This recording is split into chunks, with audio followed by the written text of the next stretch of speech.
Dark Shadows, number 18, VTR 7666, Air 72066. Take one.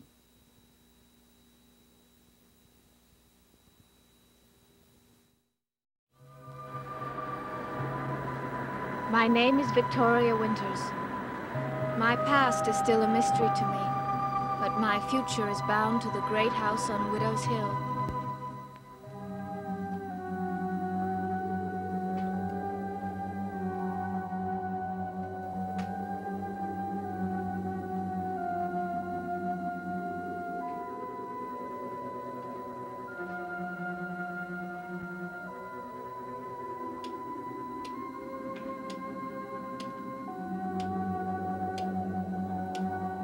To a boy whose eyes brim with fear and torment.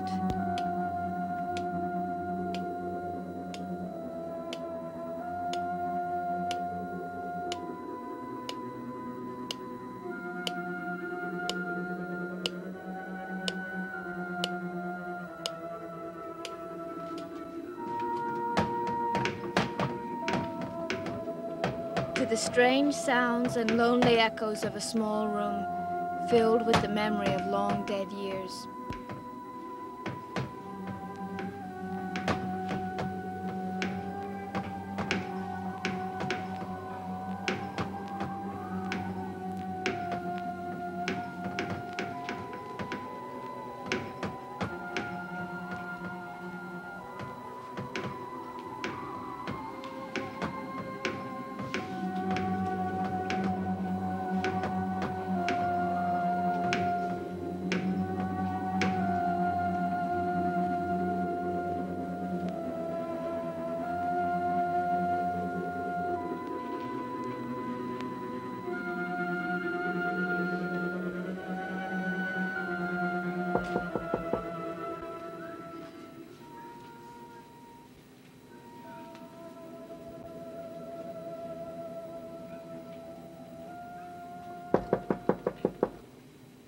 Miss Winters, are you awake?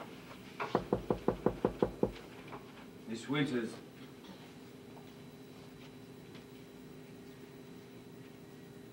Who is it? Roger Collins. I hate to disturb you, but I have to talk to you. It's very late. Well, I know, but it's very important, please. I'm not dressed. Well, I'll wait for you downstairs in the drawing room. Please hurry.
Does it hurt, Father?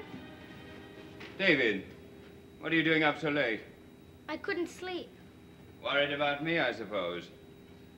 Yes, I wanted you to know I'm sorry. Sorry for what? That I survived? Oh, all right, David. That was a bit cruel of me. Please accept my apology.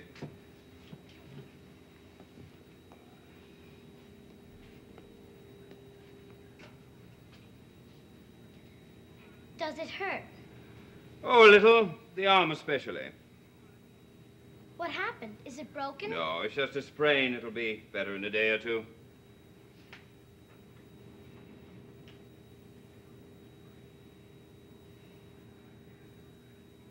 Well, all right, David. Is there anything else? Why do you want to talk to Miss Winters? Well, now, that's not your affair. It's about the accident, isn't it? You think she knows whose fault it is? Well, what makes you believe that I think it was anybody's fault? I know. I know you said someone fooled with the brakes, and that's why the automobile crashed. I know something else, too, young man. I know that I don't like little boys listening at keyholes. I wanted to find out what happened. Well, all right, so now you know. The car ran off the edge of the road. I sprained my arm and cut my forehead. Now, you run along to bed. Do you know who did it? David, I have no patience for this. You were almost killed. Don't you think I have a right to know? The only thing you have any right to know is that it's past your bedtime. Now, get up to bed right now. You don't even care if I am sorry. Just go to bed and leave me alone. That's all I care about. Well, maybe I'm not. Maybe I'm not sorry at all. Maybe I wish you'd...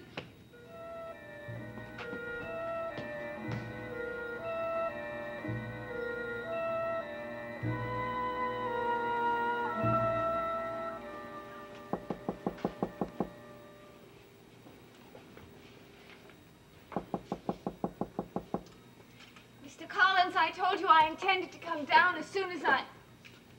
David, what are you doing up so late? Can I talk to you? Sure, come on in.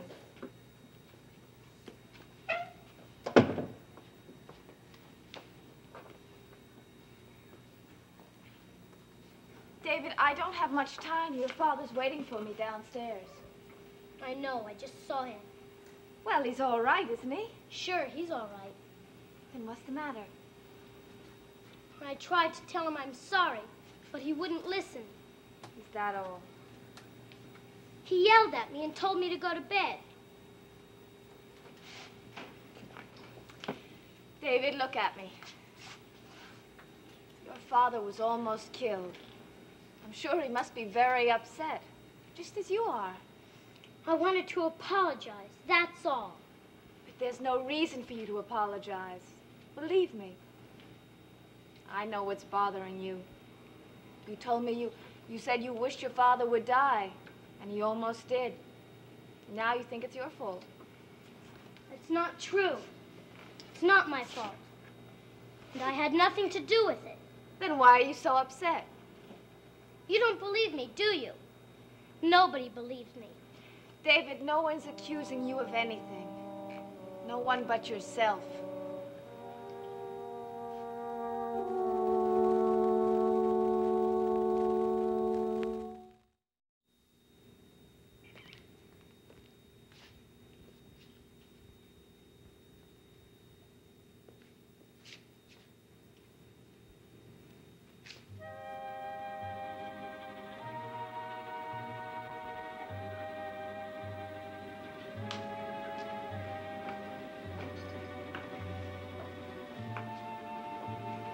David, I'm sure there isn't a child in this whole world who hasn't said what you did at some time or another. It's nothing to be unhappy about. Can't you understand that? Just because you said you wished he was dead doesn't mean I had nothing to do with it. Then why are you so upset? David, if your father shouted at you, I'm sure he didn't mean it. Just as you didn't mean what you said.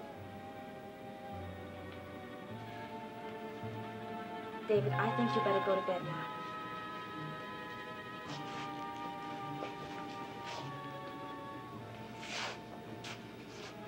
What are you going to tell my father? About you? Not a thing. What are you going to tell him about the accident? But if he asks me, I'll tell him what I know, which I'm afraid is nothing.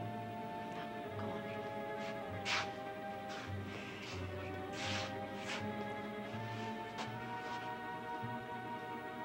David, I have no more time. Your father's waiting for me. Miss Winters, what if it wasn't an accident? Well, then I guess your father will have to go to the police. And what will they do? Whatever police do. Try and find the person responsible and arrest him. Would they put him in jail? If he's found guilty, he should be put in jail. And now you should be put in bed. Go on, David.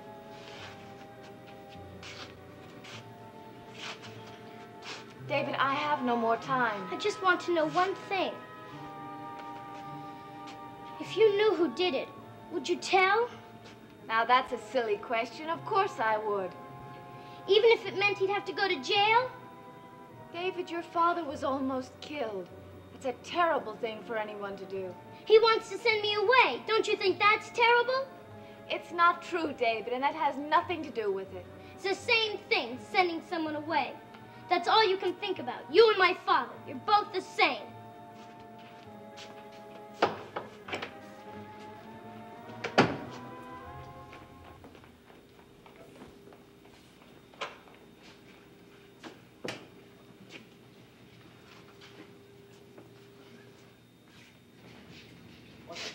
I'm afraid my son's emotional state doesn't concern me at the moment.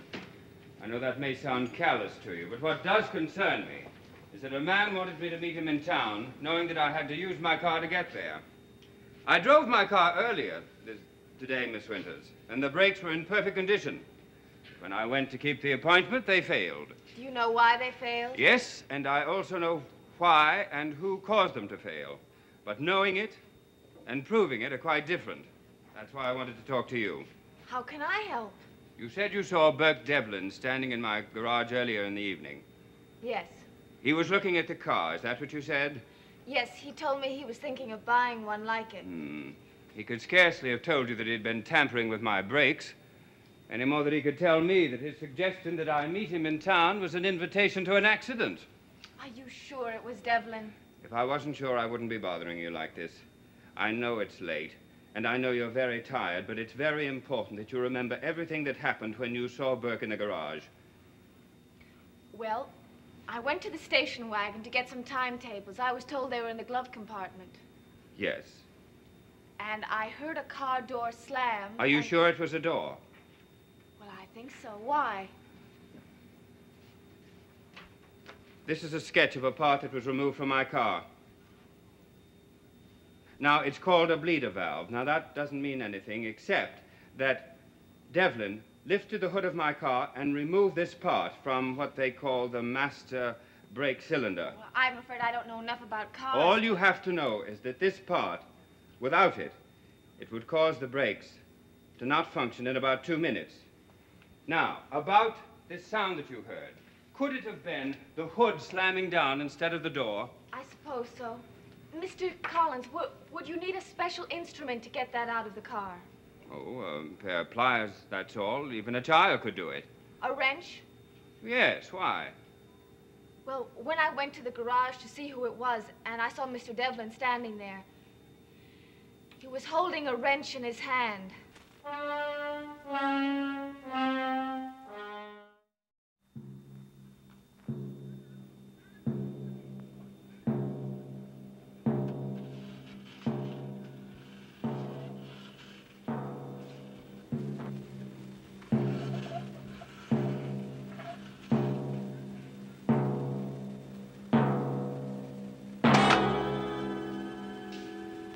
You saw Devlin standing at my car with a wrench in his hand and you didn't mention it? The man told me he found the wrench in the car seat, and well, there was no reason in the world not to believe him. Do you still believe him? Look, I was going to say something about it to your sister when I came into the house, but then, as I said it, it seemed so silly. And when I heard how friendly Mr. Devlin had been, well, I guess I just forgot about it. Even after you heard about this so-called accident? Well, I didn't know it wasn't an accident until you told me about this valve thing. Well, for your information, Miss Winters, I drove the car earlier today and I did not leave a wrench on the front seat, nor did I return to the car and put one on the front seat. I'm so sorry. I suppose I should have said something, but... Well, is there anything I can do to... There's a great deal you can do. Please sit down.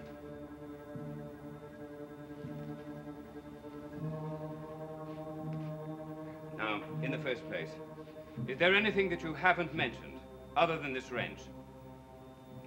No. Are you sure? Yes, I'm quite sure.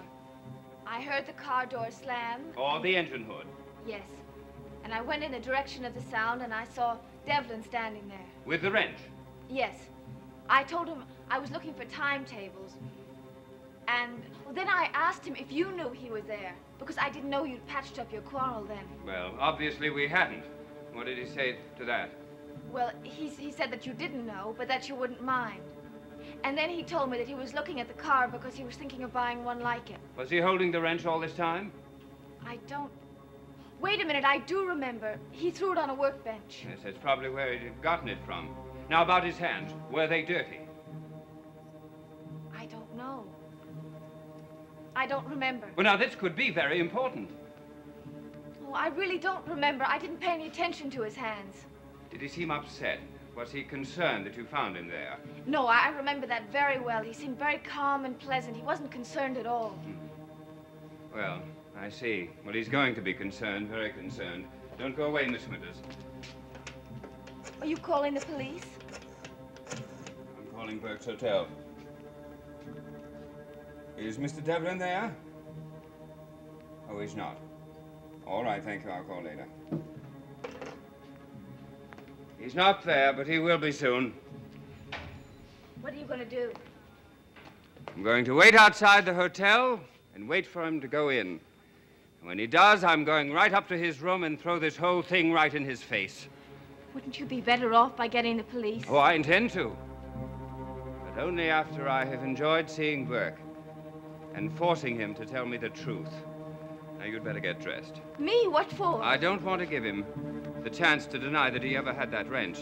I want you standing beside me all the time. I'm sorry, Mr. Collins, but Well, you just asked me if there was anything you could do to help. This is it. I know, but... Look, you won't have to go up to his room. Not unless it's absolutely necessary. You can wait in the lobby. But I may need you. Now, don't let me down now.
What is it this time? Another present?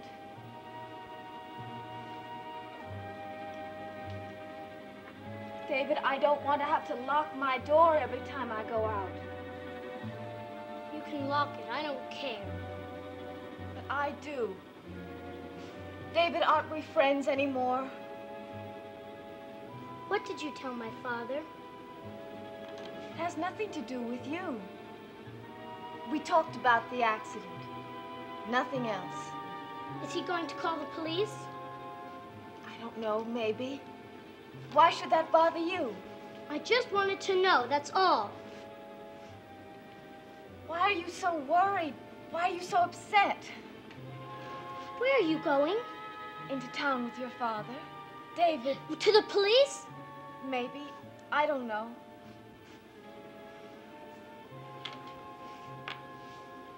David, how can we be friends if you won't tell me what's wrong? I don't want any friends. All right. We'll talk about it in the morning. I wrecked a car. What? One of my models. I crushed it and threw it out the window. That was a silly thing to do. Why don't you call the police and have me arrested? Because it's easier to buy you a new car. Why can't he buy a new car? Why does he have to call the police? David, I think you're just too young to understand. I understand, all right. I know it. I thought I told you to go to sleep. It was my fault. We were having a little talk. Can't it wait till morning? I was wondering what had happened to you. He's very upset. Well, he'll be more upset if he's not asleep in 10 minutes. Now get in that bed right now. Don't you glare at me, young man. I'm in no mood for your nonsense. Are you ready? Just as soon as I get my coat. I'll meet you downstairs. Please hurry. Good night, David. Try and get some sleep. I hate him.